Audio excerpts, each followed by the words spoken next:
കിളിക്കൂടിൻ്റെ ഇന്നത്തെ എപ്പിസോഡിലേക്ക് എല്ലാവർക്കും സ്വാഗതം. അങ്ങനെ നമ്മുടെ സുനന്ദന വഴക്കൊക്കെ പറയുന്നുണ്ട്. ഭാസ്കരൻ വിശ്വസിക്കാൻ പറ്റില്ല, വിശ്വസിക്കാൻ പറ്റാത്ത വർഗ്ഗങ്ങളാണ്. ഇവളിപ്പോൾ വന്നു, ഇവളെ പിന്നാലെ ബകാസുരനും ആ താടകയും വരും. അപ്പോൾ അത് കഴിയുമ്പോൾ എന്താ ഉണ്ടാവാൻ പോകണമെന്നറിയോ? ഇവള് കരഞ്ഞുകൊണ്ട് പട്ടി വാലാട്ടുള്ള പോലെ അങ്ങോട്ട് പോകും എന്നൊക്കെ പറയും. ഇല്ല ഭാസ്കരൻ മാമ, കുറേ നേരമായല്ലോ എന്നെ വിശ്വസിക്കില്ല വിശ്വസിക്കില്ല എന്ന് പറയുന്നത്. നമ്മൾ ഒരേ കുടുംബക്കാരല്ലേ, ആ കുടുംബത്തിൽ തന്നെയല്ലേ ഞാനും വന്നത്, ഞാൻ ഇങ്ങോട്ട് കയറി വന്നതല്ലേ, ഞാൻ അച്ഛൻ്റെ അമ്മയുടെയും കൂടെ പോകില്ല, നിങ്ങളായിട്ട് തന്നെ പറഞ്ഞയക്കാണ്ടിരുന്നാൽ മതി എന്ന് പറയും. എന്നാൽ പിന്നെ എന്താ ചെയ്യാന്ന് ചോദിക്കും. അങ്ങനെ സുധീഷ് പറയും, അന്നൊരു കാര്യം ചെയ്യാം, നമുക്ക് ഇവിടെ വെച്ച് തന്നെ നമുക്ക് വേഗം വരെ വിവാഹം നടത്താമെന്ന് പറയും. അപ്പം നിധി പറയും, വിവാഹം നടത്താമെന്ന്. സുധീഷ് എന്തി പറയണേന്ന് പറയും. നാളെ നേരം വിളിക്കുമ്പോൾ ഇവളുടെ വിവാഹമല്ലേ, അതിലേക്ക് ഇവൾക്ക് വേണ്ടാന്നല്ല പറയണത്. ഞാൻ ആ വിവാഹം കഴിച്ചാൽ ഞാൻ ആത്മഹത്യ ചെയ്യും നിധി, എന്നെ പോകാൻ പറയരുത് എന്നൊക്കെ പറയുന്നേ. അങ്ങനെ അവരെന്ത് ചെയ്യും. അങ്ങനെ നമുക്ക് അന്നേരം അമ്പലത്തിൽ പോയി കഴിഞ്ഞിട്ട് താലി കെട്ടാം, എന്നിട്ട് പോലീസ് സ്റ്റേഷനിൽ പോയി സഹായം തേടാന്ന് പറയും ഹരീഷ്. എടാ പൊട്ട ബ്ലഡി ഫൂൾ, ഈ നേരത്തെ എവിടെയുണ്ട് അമ്പലം തുറന്ന് വെച്ചേക്കണേന്നൊക്കെ ചോദിക്കും. വീട് തന്നെ ഉണ്ട് അമ്പലം, ഇവിടെ വെച്ച് കെട്ടാടാന്ന് പറയും.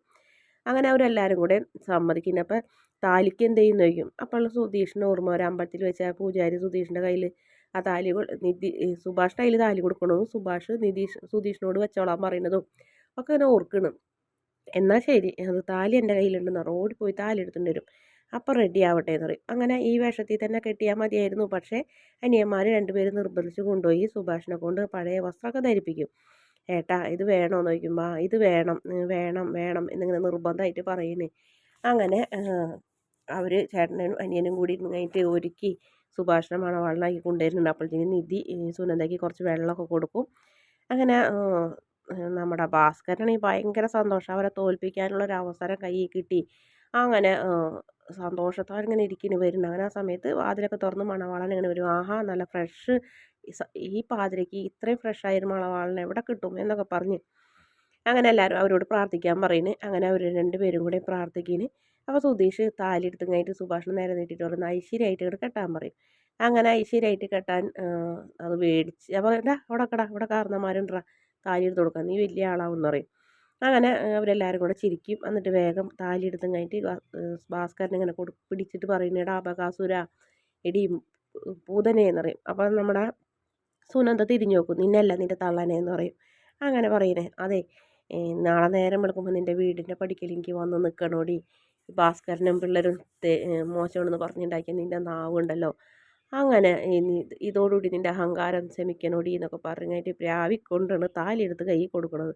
താലി എടുത്ത് കഴുത്തിൽ ഇങ്ങനെ കെട്ടാൻ കഴുത്തിൻ്റെ അവിടെ വെക്കുന്ന സമയത്ത് വാതിൽ ചവിട്ടി തുറന്ന് അച്ഛനും അമ്മയും വരും. അങ്ങനെ സുനന്ദ പേടിച്ച് സുഭാഷിൻ്റെ ബാക്കിലേക്ക് മാറും, താലി കെട്ട് നടക്കില്ല.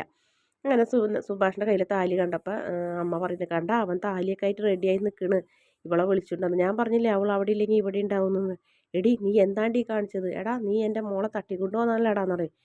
അപ്പോൾ എന്നിട്ട് സുഭാഷിനെ തല്ലാൻ പോകും. സുഭാഷിനെ അടിക്കാൻ ഓങ്ങിയ വഴിക്ക് തന്നെ സുധീഷ കൈ കയറി പിടിച്ച് ഒറ്റ തോന്നും. അമ്മ അവനൊന്നും ഞാൻ നോക്കൂല, എൻ്റെ ചേട്ടനെ തൊട്ടാ കൈ ഞാൻ വിട്ടു, ഇത്രയും നാളും താൻ ചെയ്തതൊക്കെ ഞങ്ങൾ ക്ഷമിച്ചു എന്ന് പറയും. അപ്പോഴത്തേനും സുനന്ദര അമ്മ അയ്യോ തല്ലല്ലേ എന്നൊക്കെ പറയും. അങ്ങനെ ഹരീഷാണെങ്കിലും ധനശേഖരൻ്റെ ബാക്കിലൂടെ അങ്ങനെ പിടിച്ച് നിർത്തുന്നു. എന്നിട്ട് പറയും എടോ വേണ്ട അതിനെ കാണിച്ചാൽ എൻ്റെ കൊന്നു കളയും ഞങ്ങൾ എന്ന് പറയും.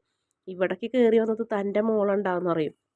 അങ്ങനെ സുനന്ദ പറയും ഞാൻ വന്നതെന്ന് എന്നെ സുഭാഷ് ഏട്ടൻ വിളിച്ചിട്ടൊന്നും വന്നതല്ല, എനിക്ക് ആ കല്യാണം വേണ്ടാന്ന് ഞാൻ 100 വട്ടം പറഞ്ഞതല്ലേ എന്ന് പറയും. എടീ നേരം വെളുത്താൽ ഞങ്ങൾ നാട്ടുകാരുടെ മുന്നിൽ എന്ത് പറയൂടി, ബന്ധുക്കളുടെ മുന്നിലും ഞങ്ങളെ നാണം കെടുത്താൻ നോക്കണമെന്നൊക്കെ ചോദിക്കും.